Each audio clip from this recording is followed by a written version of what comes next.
Study Law Game Academy, ketemu dengan saya Restia dan Yoma lagi dalam sesi pembahasan tugas minggu ke-11. Gak kerasa ya, sebentar lagi bakal selesai nih di minggu ke-13. 2 minggu lagi ya? Iya, 2 minggu lagi selesai.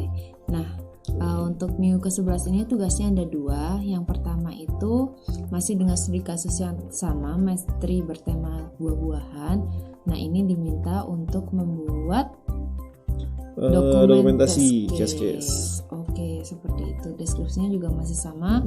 Desainnya ada power up-nya, ada difficulty stage-nya ada 10, lalu ada collectible power up dan uncollectible power up seperti itu. Nah, kita langsung saja cek submission-nya. Submission dari Biji Asmara. Ya, ini ada submission dari Biji Asmara. Di sini yang pasnya 7. Terus kita coba bahas dari satu-satu aja. Ya, oke. Oke, sini gameplay, power ups, start playing, record preparation-nya, expect result-nya menunjukkan efek pada buah-buahan, clear row, clear same shape, bomb area, test prosedur, home screen UI, tap button main, test power up. Kalau dari jawaban ini harusnya bisa dipecah lagi sih. Jadi kayak ini kan ada ini ya si power up-nya. Ada bermacam-macam. Nah, ini jenis power up-nya ada clear row, clear same shape, sama bomb area. Terus itu juga bagusnya sih nanti ini dipecah jadi satu-satu ngetesnya. Jadi si clear row itu bener nggak dia nge-clear satu row gitu. Terus yang same shape juga sama yang bomb area itu. Nah, terus sama yang harus didahuluin sebenarnya ininya sih si punya beberapa uncollectible power up. Nah, ini cara buat ngedapetin si power up-nya. Kan kita harus yang utama kan nge-produce buat ngedapetin si power up ini kan, baru dicoba si efek power up-nya bisa atau enggak. Oh, itu jadi yang bagian ini terbentuk ketika menggabungkan 4 kotak itu adalah tes prosedur dari power up ke row atau column atau bot. Betul. Nah, jadi mungkin kalau yang power up di sini bagusnya si dipecah-pecah lagi, terus sama yang didahuluin itu yang si ininya sih, yang apa namanya, gimana cara nge-generate power up-nya itu. Sebenarnya sama kan ya, yang antara uncollectible power up dengan power up yang atas. Sebenarnya sama, cuman di sini lebih baik kalau dipisah-pisah karena nanti untuk bug reportnya bisa lebih jelas nih kalau ada bug. Jadi, yang ngebug itu power up yang mana, nggak cuman power up aja tapi bisa lebih detail kayak power up yang bom nih ternyata ngebug, dia nggak meledak semua gitu, biar lebih enak juga sih di ininya. Terus untuk yang collectible, start playing menampilkan power ups yang dapat dikumpulkan secara random dengan kemungkinan 1-5%. Kita coba cek. Oke.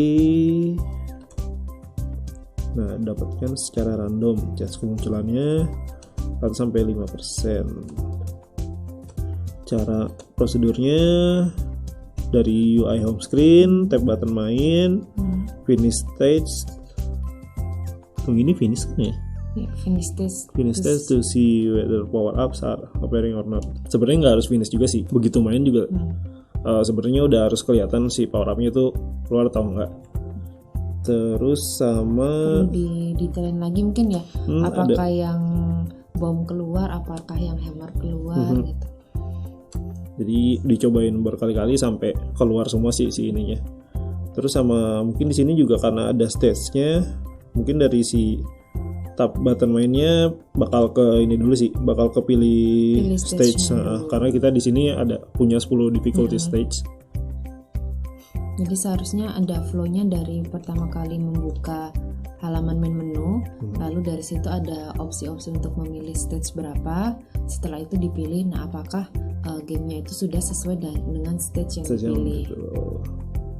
Oke, terus nih uncollectible power up yang tadi, ini bagusnya emang dipecah-pecah lagi satuan. Terus monetization ads, home screen UI, memunculkan ads di dalam game berbentuk banner ads. Oke, cara generate-nya home screen UI, lalu check if the ads, cek si ads-nya ada atau enggak. Nah, berhubung dari soalnya di sini juga ads-nya dibilang ads-nya itu tidak ada rules-nya, nggak ada rules-nya. Nah, jadi ini oke sih, cuman akan lebih bagus lagi kalau misalkan dikasih tahu sih ads-nya tipe yang banner atau yang pop up gitu. Nanti prosedurnya kan juga beda-beda yang di sini. Itu buat tambahan aja sih, tapi kalau gini juga oke. Terus leaderboard screen, score per stage, add to leaderboard. Leaderboard memunculkan nama dan skor. Caranya adalah play, dapetin skor, game over, tap add to leaderboard button, cek leaderboard screen. Oke. Ini udah oke sih. Lengkap, bener. Terus in-game button, share button, game over, share current score to social media, play, dapetin skor, game over, tap share button. Oke, ini juga udah oke. Paling yang harus dipastiin nanti di ini aja sih, di sosial medianya udah bener-bener keluar atau enggak. Tambahan lagi sebenarnya kalau ini kan fungsionalitas dari gamenya sendiri. Sebenarnya di luar gamenya juga ada hal-hal yang perlu dites lagi. Misalkan kalau kita punya audio BGM dan SFX seperti itu perlu dites apakah BGM-nya udah muncul dan looping, SFX-nya apakah juga sudah sesuai gitu waktu menghancurkan muncul SFX untuk menghancurkan seperti itu, visual effect juga, dan apakah kalau misalkan ada settingan untuk mute atau volume itu juga bisa di set apakah benar itu bisa di mute seperti itu. Berarti kita harus tes semua fitur yang ada di situ ya. Itu yang di luar desain dari gameplay. Ada teman lagi? Kalau dari soal udah sih paling di ini aja. Paling bagusnya emang didetilin lagi per ininya. Per fitur-fiturnya, kecil-kecilnya biar lebih enak aja nanti buat laporan itu udah jelas mana yang harus dibenerin gitu. Oke. Karena udah selesai pembahasannya untuk tugas pertama yang membuat test case, kita akan lanjut lagi ke tugas yang kedua. Tugas yang kedua itu adalah effective communication. Oke. Ini dengan hubungannya antara komunikasi dengan klien. Jadi dianggap kalau project kita ini berhubungan dengan klien yang request untuk pembuatan game ini, lalu dari kliennya setelah tersisa waktu 2 minggu memberikan feedback yang berupa list revisi.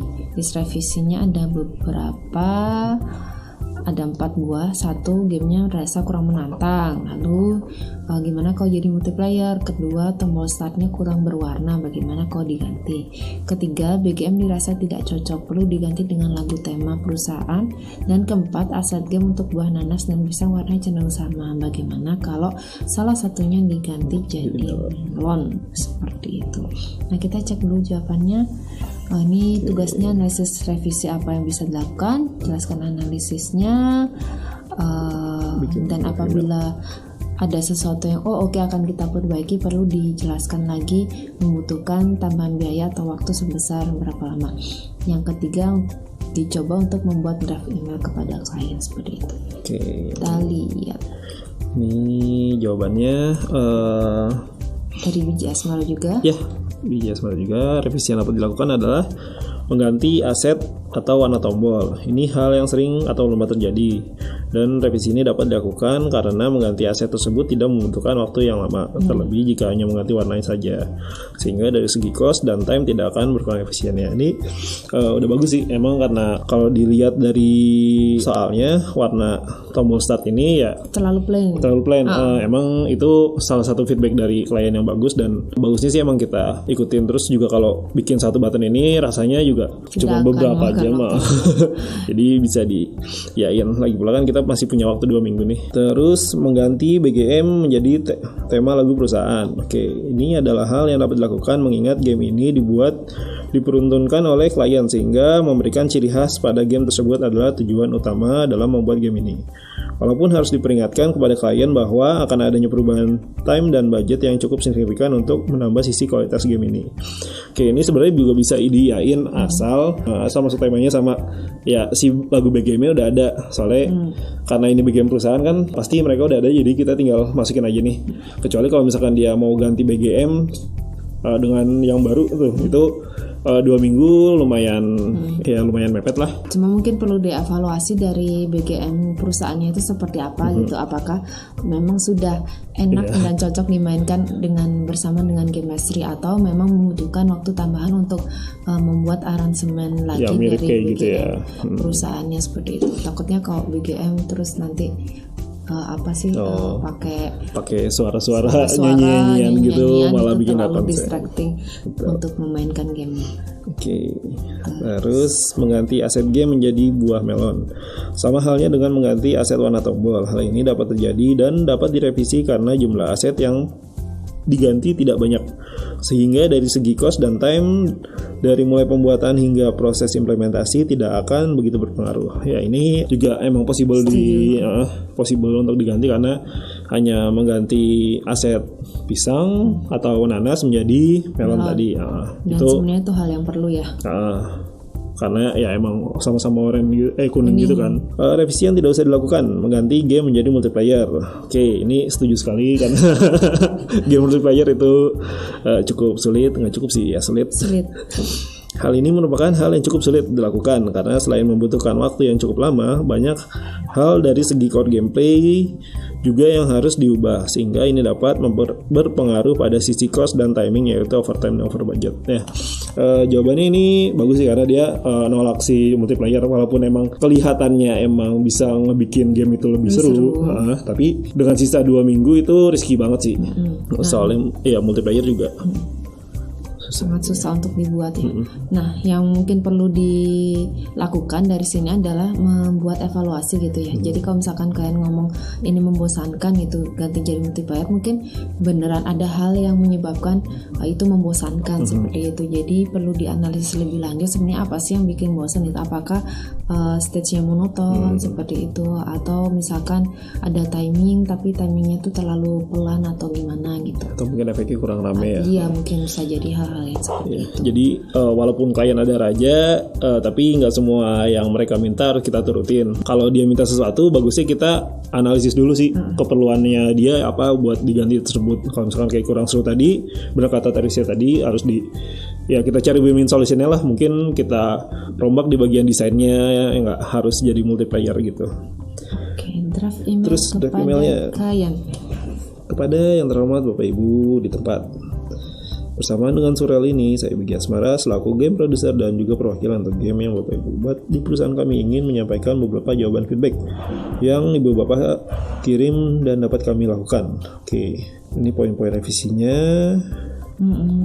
Dengan catatan bahwa akan adanya penambahan budget dan juga waktu untuk dapat merevisi poin-poin tersebut. Oke, berarti buat ngeganti ini dia butuh tambahan waktu dan budget. Nah, ini sebaiknya juga kalau kita mengirimkan email ke klien, kita beri estimasi waktu pengerjaannya berapa lama gitu. Kalaupun memang simple banget itu mungkin bisa jadi nggak dihitung gitu. Misalkan ngubah ini cuma 1 jam doang gitu ya. Oke lah ya. Tetapi kalau misalkan pengubahnya signifikan semacam BGM itu ya, kalau misal ternyata butuh aransemen lagi, nah kita beritahu juga ke klien ini akan butuh waktu sekian lama. Oleh karena itu kita butuh penambahan budget sekian untuk mengimplementasikan hal tersebut. Apakah setuju atau tidak, seperti itu. Betul. Jadi kalau yang kecil-kecil kayak ganti aset atau ganti warna gitu, nggak masalah. Iya, bisa dilakukan dengan itikat baik. Cuma jangan sering-sering aja. Kalau misalkan udah kebanyakan ya itu juga harus kita kasih tahu buat itu.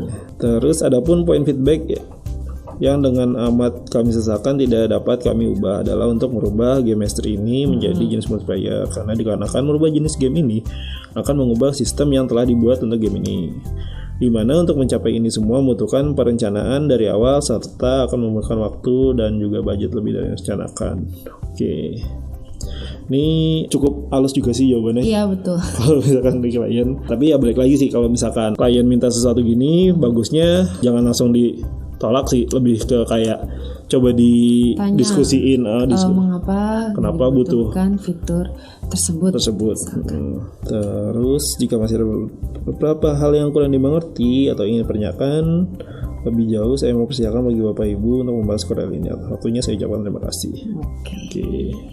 Sip, kalau dari email udah rapi, sudah sopan. Iya, bagus. Bagus, poin-poinnya juga udah lumayan detail.